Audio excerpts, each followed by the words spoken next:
La Côte d'Ivoire peut-elle défendre son titre? Un groupe avec la Côte d'Ivoire et le Cameroun, c'est de la dynamite. Le Sénégal, l'Algérie et le Maroc qui soulèvera cette année le trophée. Restez bien avec moi, on en parle dans cette vidéo.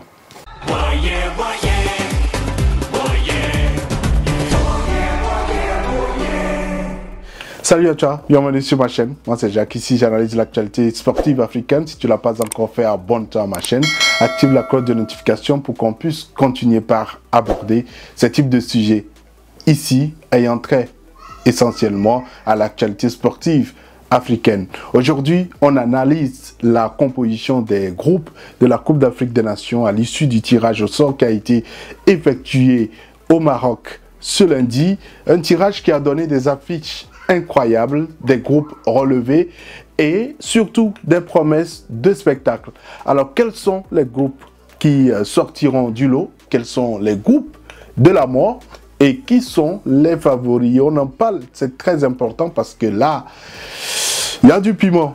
On va bien sûr commencer avec le groupe A, un groupe très attendu parce qu'il est composé notamment du pays organisateur, le Maroc, et le pays hôte. Jouer à domicile, c'est un avantage énorme, mais aussi une pression supplémentaire. Les Lions de l'Atlas voudront faire donc un honneur à leur public. Mais attention, dans ce groupe-là, il y a quand même certains cadors. Même si on sait que les Lions de l'Atlas ont réussi leur participation à la dernière Coupe du Monde avec une place de demi-finaliste et donc vont essayer de pouvoir confirmer tout cela à domicile. Il y a quand même dans ce groupe-là le Mali, une équipe talentueuse et ambitieuse qui sera un sérieux concurrent. Nous savons clairement que le Mali, habituellement, ils réussissent leur participation à la phase de groupe.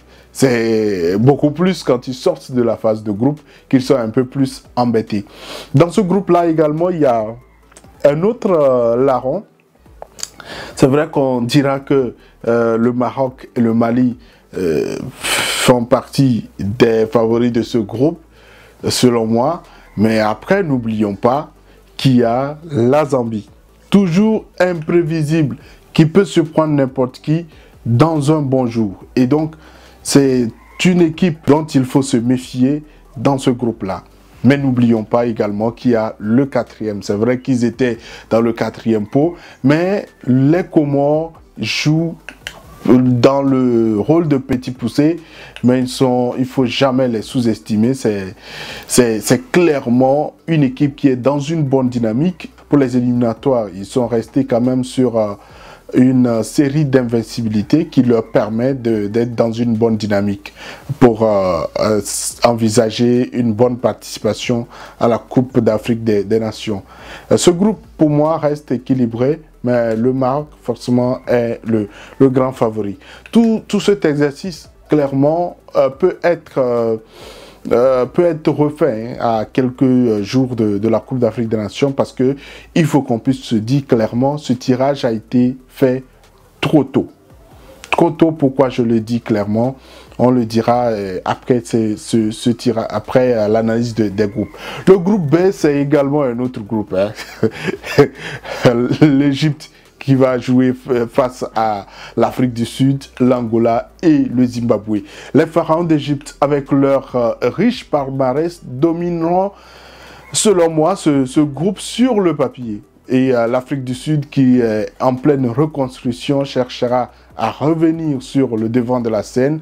Mais il y a l'Angola, le Zimbabwe est bien moins expérimenté, mais qui pourrait profiter d'une faille pour créer des surprises. Ce groupe est largement, pour moi, à la portée des Égyptiens.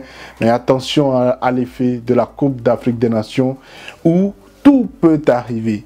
Les pharaons ont aujourd'hui un effectif encore plus riche, avec des joueurs plus expérimentés. C'est vrai que la figure de proue, c'est Mohamed Salah, mais aujourd'hui, il y a des joueurs comme Trezeguet et la plus grande star aujourd'hui en pleine montée, Omar Mamouche, qui fait un début de saison canon du côté de l'Allemagne et qui vient d'ailleurs de signer un contrat avec le Paris Saint-Germain. Donc, de signer du côté de Manchester City en Angleterre et qui est très attendu du côté de la Premier League, qui fera partie forcément des valeurs sûres de cette sélection de l'Égypte. Le groupe C maintenant avec une composition un peu homogène. Hein, le Nigeria face à la Tunisie, l'Ouganda, la Tanzanie. Le Nigeria, géant du football africain, est l'équipe forcément à battre dans ce groupe. La Tunisie, toujours bien organisée tactiquement, qui tentera de tenir tête. Et l'Ouganda, la Tanzanie, avec les équipes jeunes et ambitieuses qui joueront des outsiders. C'est pour moi un groupe. C'est pour moi un groupe ouvert qui, avec des équipes capables de produire du beau jeu. Mais nous tous on sait clairement que le Nigeria est finaliste de la précédente Coupe d'Afrique des Nations en Côte d'Ivoire, donc avec beaucoup plus d'espoir de pouvoir mieux faire lors de la prochaine Coupe d'Afrique des Nations, surtout le rêve d'être sacré dans cette participation, et donc il faut tout soigner.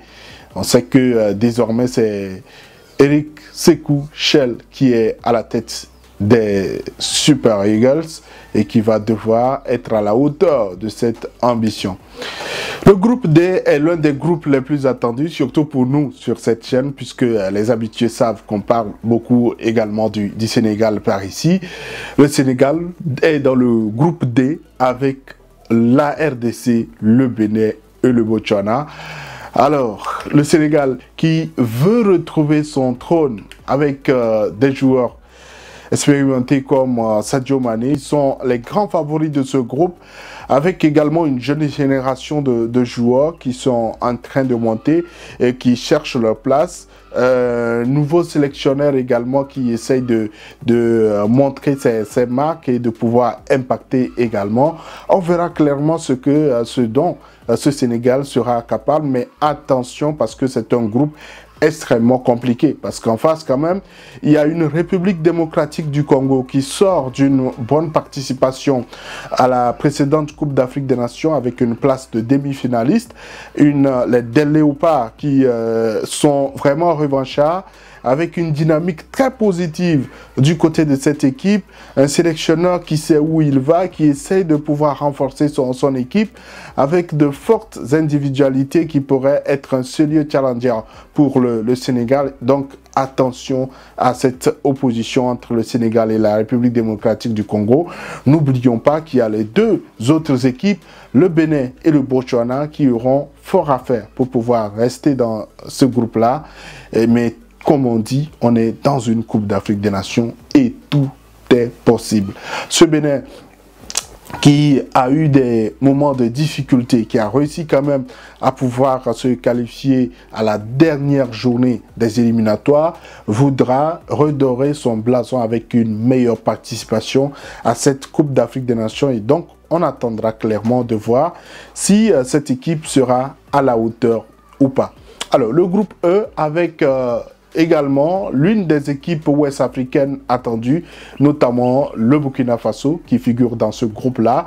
Mais il y a la tête de poule, l'Algérie, avec toute sa longue liste de stars, mais également la Guinée équatoriale et le Soudan. L'Algérie a des atouts pour aller loin dans cette compétition, avec des joueurs, c'est vrai, ces derniers temps, on ne parle pas beaucoup plus de Riyad Mahrez, un peu plus de Ismaël Benasser, mais ce qui est sûr, les Fennecs sont bien armés pour pouvoir aller chercher ce sacre qui les fuit depuis un moment. Mais ce qui est sûr, le Burkina Faso qui est toujours surprenant, surtout qu'on sait que ce sont des retrouvailles entre le Burkina et l'Algérie. C'est donc une équipe solide, avec de jeunes joueurs qui ont réussi à se faire de la place ces derniers temps, à bousculer un peu la hiérarchie au niveau de cette sélection, et donc qui pourra également réussir à se qualifier rapidement. La Guinée équatoriale et le Soudan, ce sont deux équipes intéressantes. quand on regarde ce qu'ils présentent, on se dit que clairement ce sont des équipes qui peuvent continuer par progresser. On sait quand même que la Guinée équatoriale sort d'une bonne participation également à la précédente Coupe d'Afrique des Nations en Côte d'Ivoire, avec les qualifications et les prestations qui sont suivies, mais clairement que la dynamique, elle a été poursuivie sur les rencontres des éliminatoires, notamment de la Coupe d'Afrique des Nations et également des éliminatoires des qualifications de la Coupe du Monde prochaine. Il y a une équipe dont il faut se méfier dans ce groupe, le Soudan. Le Soudan qui est dirigé par Kwesi Appiah, le Ghanéen, et qui, depuis un moment, a réussi quand même à bâtir un effectif ambitieux. C'est vrai qu'il y a la réalité du terrain avec la crise sociopolitique du côté du Soudan, mais cette sélection a un bon vivier. Je pense que pour les Togolais, on a vu un peu la participation de cette coupe, de cette sélection-là, parce que cette sélection soudanaise fait partie du groupe du Togo pour les éliminatoires de la Coupe du Monde. On parlera pratiquement également de la Guinée équatoriale que le Togo également a disputé pour les éliminatoires de la Coupe d'Afrique des Nations. Et donc, je suis bien placé, en tout cas, pour pouvoir vous dire clairement, chers Burkinabés et chers Algériens, que ces deux sélections, en tout cas, sont à prendre au sérieux et pourront troubler les grandes équipes de ce groupe. Un groupe qui peut forcément révéler de vraies surprises. Alors, le groupe F, on en parle depuis la fin du tirage au sort, parce qu'il y a deux équipes de sélection qui sont très habituées à avoir cette grande rivalité, la Côte d'Ivoire et puis le Cameroun. Mais il y a également le Gabon et le Mozambique. Alors, quand on parle du groupe de la mort, je pense que on peut quand même essayer de le citer là-dedans. La Côte d'Ivoire, championne d'Afrique, et le Cameroun, 5 fois vainqueur, qui se retrouvent dans le même groupe. Le Gabon, avec des individualités comme Denis Bouanga, Aubameyang, qui sont capables de pouvoir surprendre, mais il va falloir vraiment pour ces Panthères se battre pour réussir vraiment à exister dans ce groupe. Le Mozambique, bien que moins expérimenté, est une équipe courageuse et qui n'abandonne jamais. Et donc ce groupe promet des affiches spectaculaires et chaque point, il va falloir aller les chercher. Pour moi, c'est très très important. Voilà donc l'analyse que je présente par rapport à cette Coupe d'Afrique des Nations, à ce tirage au sort.